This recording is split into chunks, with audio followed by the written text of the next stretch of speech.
আমাদের চিরন্তন স্মারক ভরতমুনি, যাকে সামনে আমরা শ্রদ্ধা জানালাম। ভরতমুনিকে স্মরণ করি আমাদের চিরন্তন স্মারক।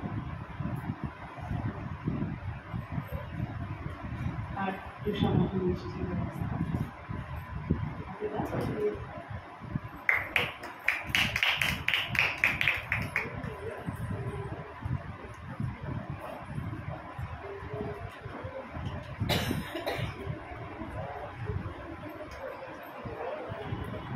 এরপর আমরা পাঁচগোপাল হাজরা মহাশয় থেকে বরণ করে নেব। আমাদের দলের কে আছে এখনো?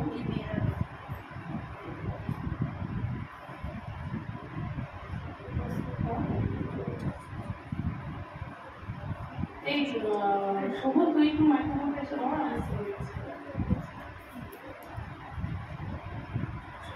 ওরা নাটক করবে বলে সবাই ড্রেস করে আছে, তো কেউ আসতে হচ্ছে না এখন সব ড্রেস।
গোবরডাঙ্গা চিরন্তনের পক্ষ থেকে মাননীয় সাধন চক্রবর্তীকে স্মারক উত্তরীয় এবং সামান্য মিষ্টি দিয়ে সম্বর্ধনা জানানো হচ্ছে।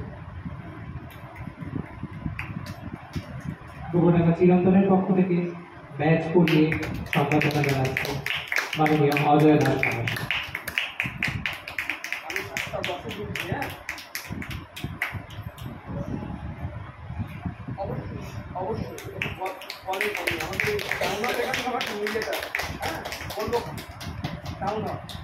গোবরডাঙ্গা চিরন্তনের পক্ষ থেকে স্মারক সামান্য মিষ্টি। আচ্ছা ঠিক আছে, 7:10 ফোন করবো। ঠিক আছে, হ্যাঁ বলবো, তার পরে আসবো, বলবো। ঠিক আছে, বলবো। এবার আমরা আমাদের সম্মানীয় অতিথিবৃন্দের কাছ থেকে তাদের মূল্যবান বক্তব্য আমরা শুনে নেব। আমরা অলরেডি 6:30 বোধহয় বেজে গেছে, নাটক শুরু করার কথা। আমরা খুবই সংক্ষিপ্ত বক্তব্য শুনে নিই আমাদের প্রধান শিক্ষক নারায়ণ চন্দ্র পাল মহাশয়ের কাছ থেকে।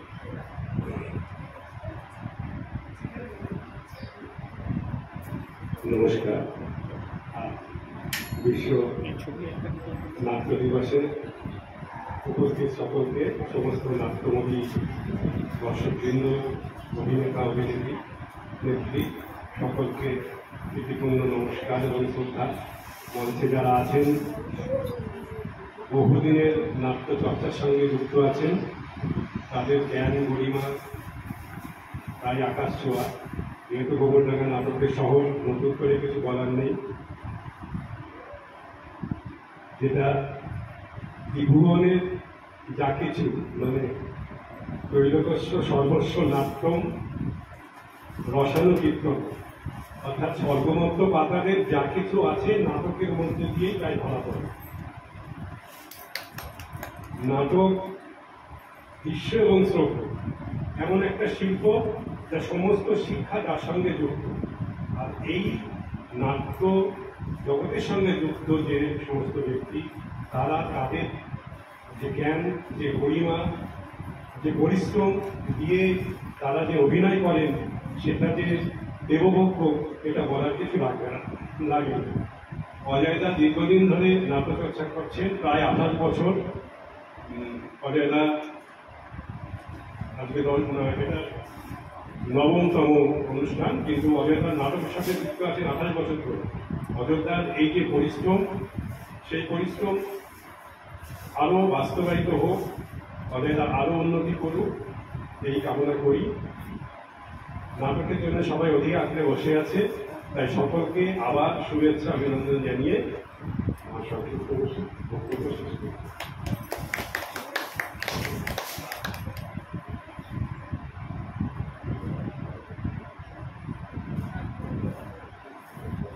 আমরা এবার চিরপরিচিত সাংবাদিক পাচু গোপাল হালদার মহাশয়ের মধ্যে যা কিছু উনি জানেন, আমাদের এখানে বহু অনুষ্ঠানে উনি এসেছেন, ওনার কাছে আমরা সংক্ষিপ্ত বক্তব্য শুনে নেব, কারণ নাটকের জন্য প্রায় সকলেই প্রস্তুত। আমরা পাচু গোপালদার হাতে মাইক্রোফোন তুলে দিচ্ছি। প্রিয় সঞ্চালক, মঞ্চে উপবিষ্ট বিশিষ্ট ব্যক্তিবর্গ এবং সামনে যারা বসে আছেন, শুরুতেই সকলকে অভিনন্দন, নমস্কার। আজকে একটি বিশেষ দিন। আজ আন্তর্জাতিক নাট্য দিবস।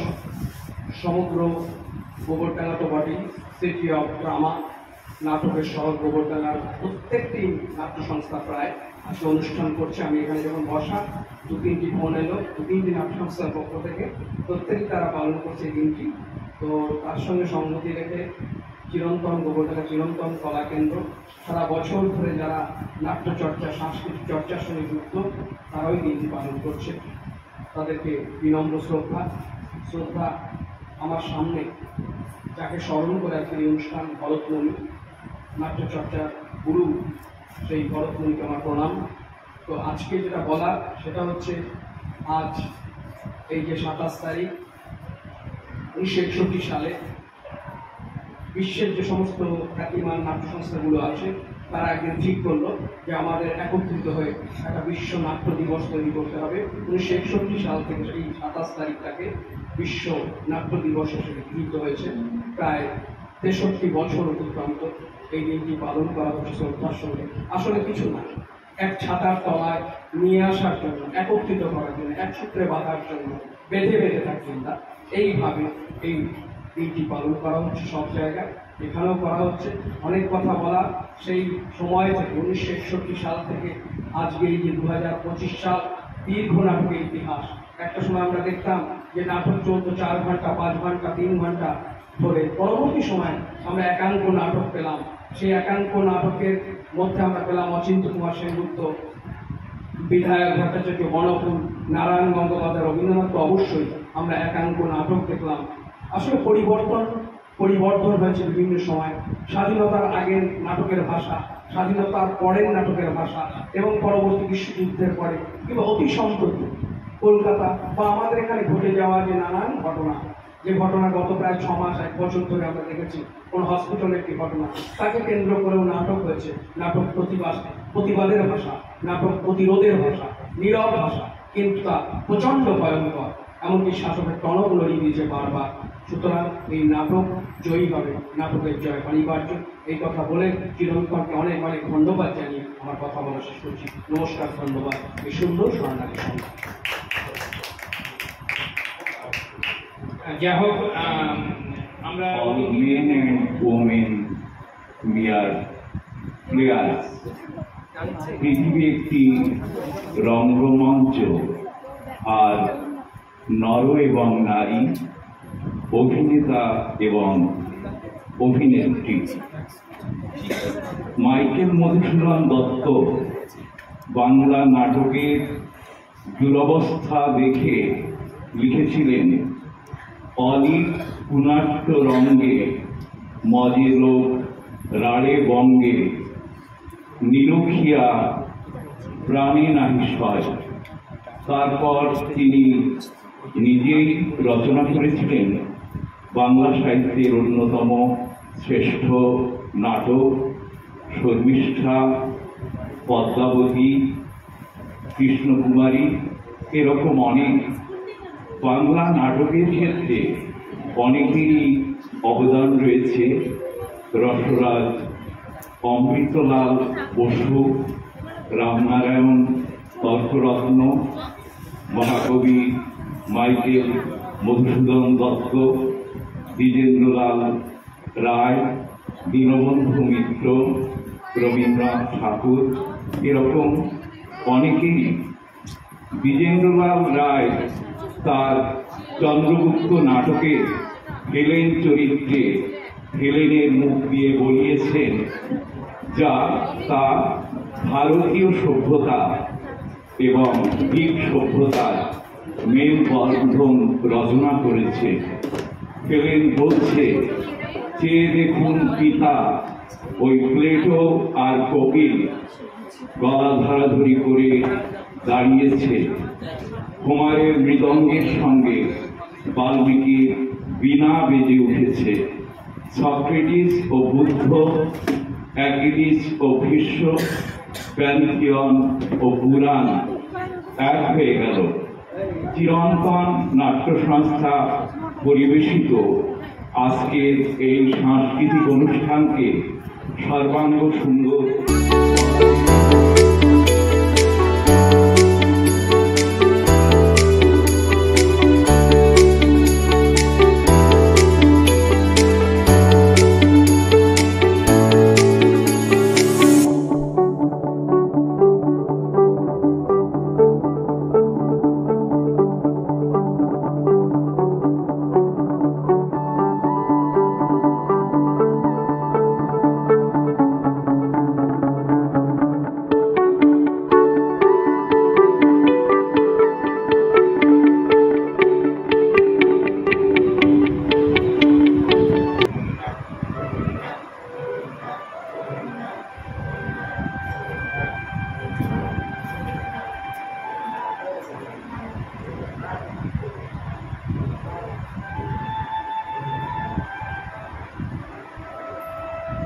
তুমি সৈনিক হওয়া সাধু, মানুষ কিংবা ভগবান, যেই হবে সামনে এসে আমি তো সুরত্নাকর কাউকে ধোকা দিচ্ছি, বাজি ধরে পারবে। যদি আমার বাহুবল পরীক্ষা করতে চাও তবে বাজি থেকে বেরিয়ে এসো, দেখি তোমার ক্ষমতা।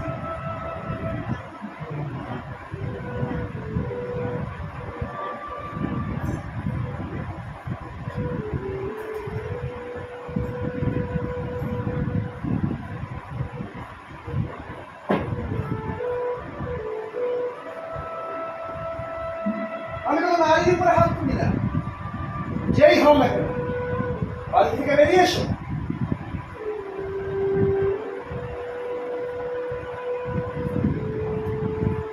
ও সূত্র মহাজা,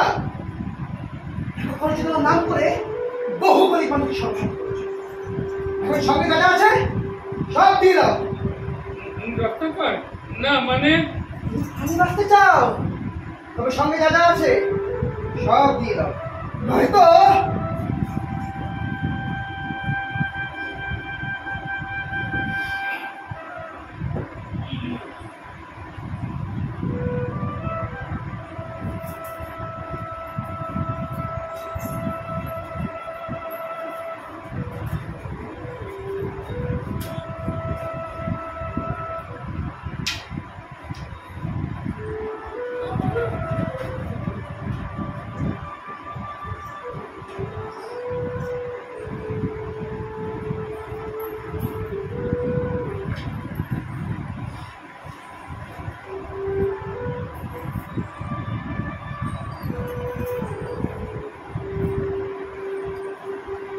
এখানে যার যেটা পছন্দ সকালে সমান ভাগে ভাগ করে দাও।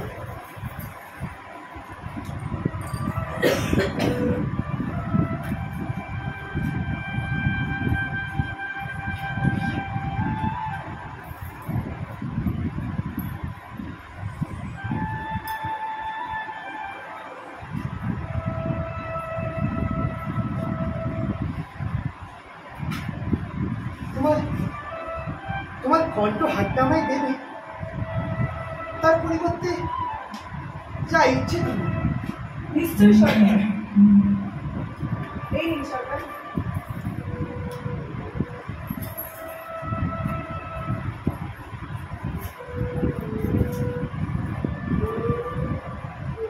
ঠিক আছে, এবার তোমার আসতে। আরে একটা কথা,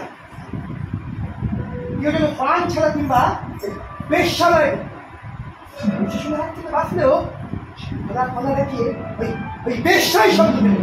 ঠিক বলেছে সরকার, এত কষ্ট করে কামাই করা ধন এভাবে নষ্ট করবো? কখনো না।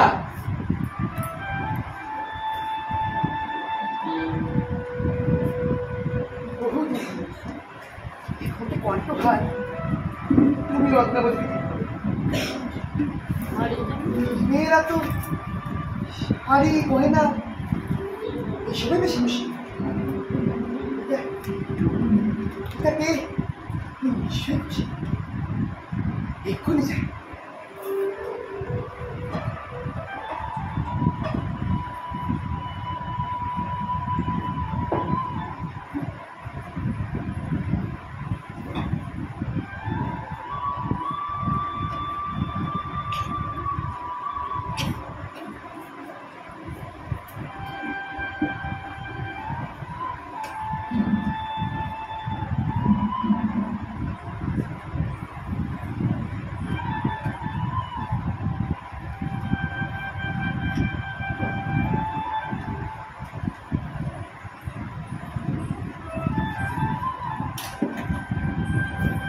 রত্নাবলী, রত্নাবলী, রত্নাবলী,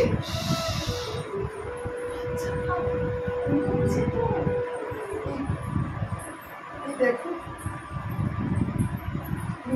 এনেছি আমার আমার বহুদিনের হাত দিলে আমি তোমায় বলতে পারবে না। লোকে তো বলবে ডাকাতি করা গয়না। আরে বাবা, তোমার আমার গয়না লোককে দেখানো কি আছে? মানুষ কষ্ট করে লজ্জা নিবারণের জন্য, সর্দি গর্মি থেকে বাঁচার জন্য। সে তো সমস্ত মানুষকে দেখানোর জন্য। তো আমি কি করবো?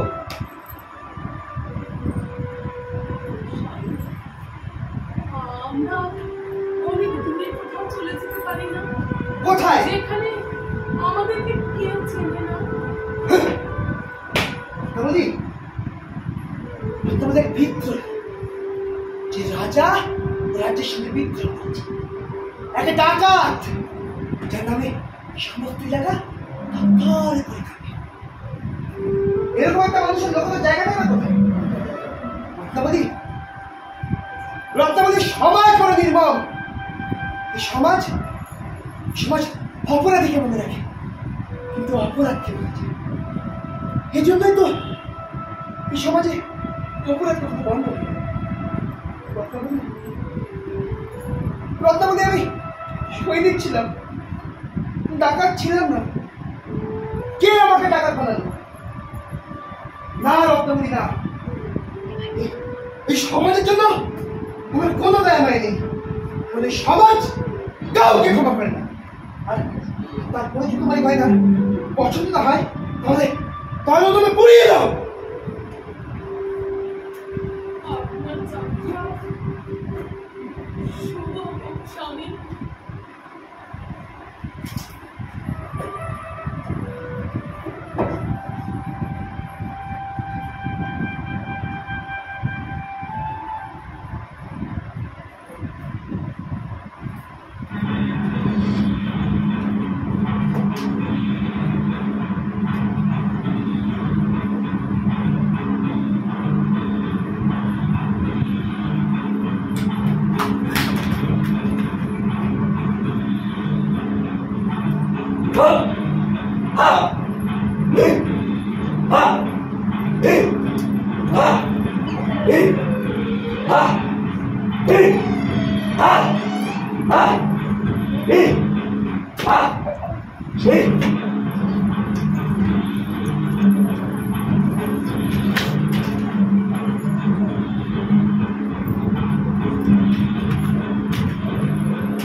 জঙ্গলে ফেলে এসো। আরে বাবা আছে নাকি? ঠিক বলেছ স্যার।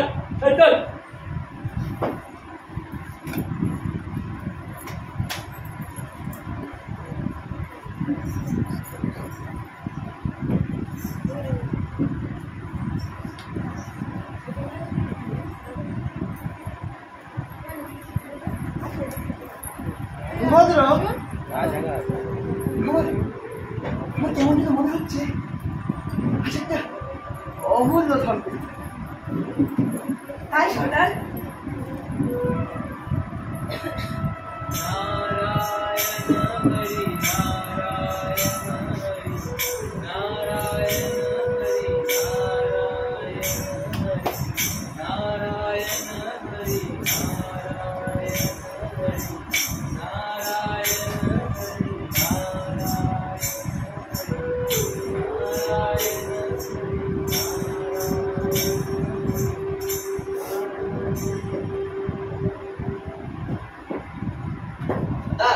লোকটিকে জঙ্গলের বেশ সময় দেখলাম একজন এদিকেই আসছে।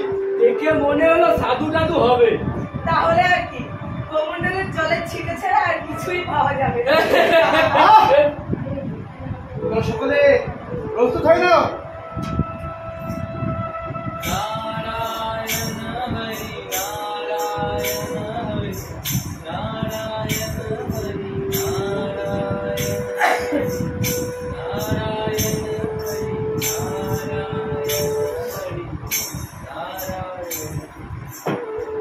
আমাকে দেখে ভয় লাগছিল ব্রাহ্মণ? আমি তো রত্নাকর।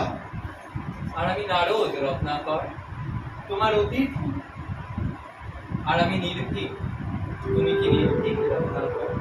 তোমার মতলবটা কি বলো তো? আমার কোনো প্রাণের ভয় নেই, নেই কোনো কলঙ্কের ভয়, নেই সফলতা বা অসফলতা। আর কোনো ভয় তোমার জানা আছে?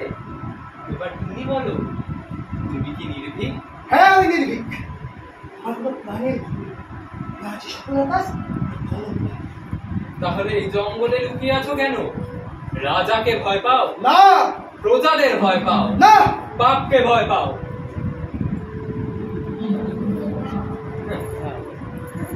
আমি উত্তর দিচ্ছি, পাপ করছো তাই পাপকে ভয় পাও। আমি তোমার সম্বন্ধে বহু শুনেছি, তুমি আমায় ফাঁসাতে পারবে না। আমি বাপকে ভয় পাই। রাজা কিংবা রাজ্য কাউয়ের ভয় আমার নেই।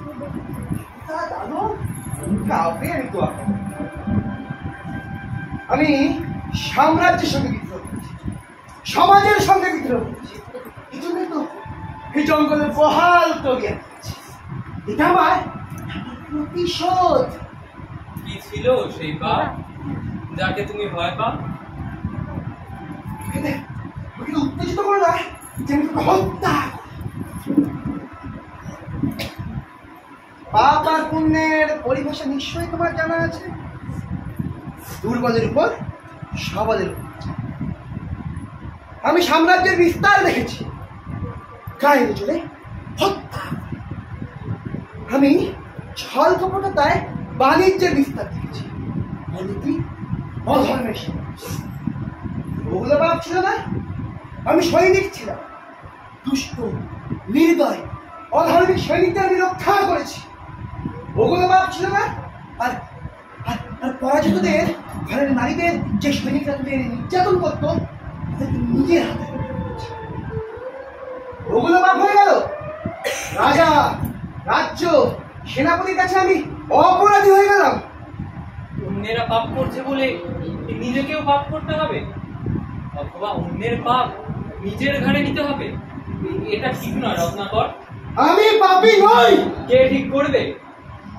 যারা তোমার সাথে আছে বা যারা নেই, তোমার পরিবার, আত্মীয় স্বজন কিংবা তোমার পিতা, এইসব নিকট আত্মীয়রা কি তোমার এই পাপের ভাগিদার হবে? কেন নয়? আমি যা করছি এত সব তাদের সুখের জন্য। যাও, ওই তাদেরকেই একবার জিজ্ঞাসা করে এসো। সরকার, এরা ব্রাহ্মণ বহুত বলে হারাচ্ছে, দেব নাকি খতম করে? নিজের হাতে হত্যা। তার আগে প্রশ্নের উত্তর তো দিয়ে নি। যতক্ষণ আমি আসছি ততক্ষণ বেঁধে রাখো। আর হ্যাঁ, আর একটা কথা, এর উপরে কড়া নজর রাখবে। বেটাদার,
রত্নাকর, আজকে কোনো বড় দাও পেলি? এত তাড়াতাড়ি চলে এলি? চিন্তিত দেখাচ্ছে স্বামী। রক্তবতী আমি ভাগিদার করেছি, বাচ্চা করছি, সবই কি পাপ? কি ধরনের কথা বলছিস রত্নাকর? তুমি কি পাপে ভাগিদার হবে? স্বামী, আমি আপনার অর্পণ, আমি আপনার সুখ, দুঃখ, ভালো মন্দের অবস্থা, কিন্তু পাপের ভাগিদার হবার জন্য নয়।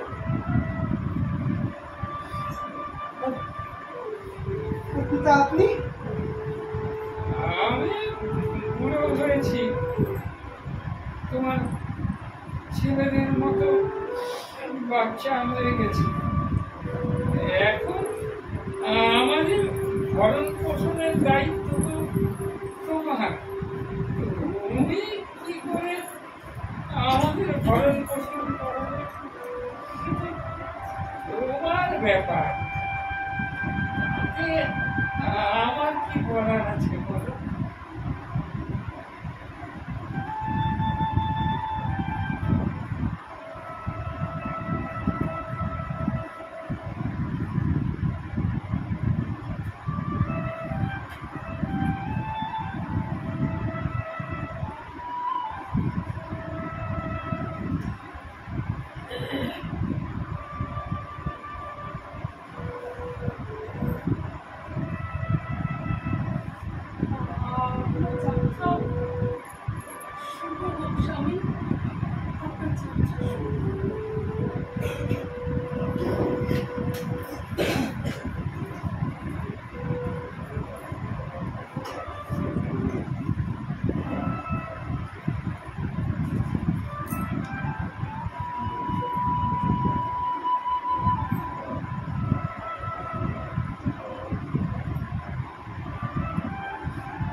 সব সাথীরা আমাকে একান্তে চলে গেছে রত্নাকর।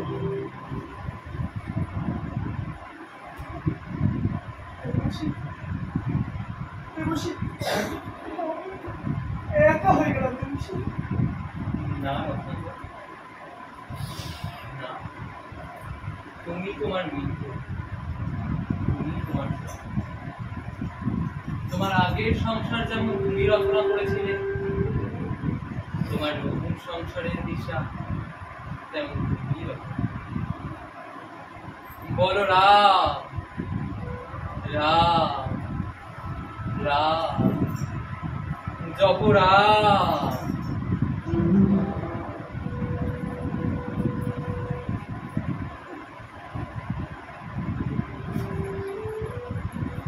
गोविंद जय जय गोपाल जय जय, गोविंद जय जय गोपाल जय जय, गोविंद जय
না দিদি বেটি, তুই বল খেলবি বল, তুই বল না দিদি বেটি, বল খেলবি বল।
দেখেছি রূপসাগরে মনের মানুষ কাঁদছে শোনা, দেখেছি রূপসাগরে মনের মানুষ কাঁদছে শোনা।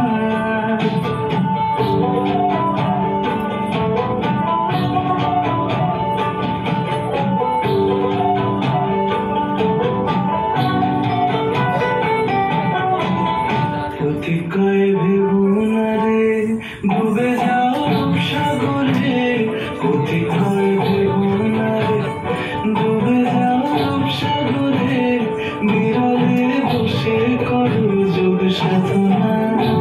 একবার ধরতে পেলে মনের মানুষ ছেড়ে যেতে আর দিও না, ধরতে পেলে মনের মানুষ ছেড়ে যেতে আর দিও না।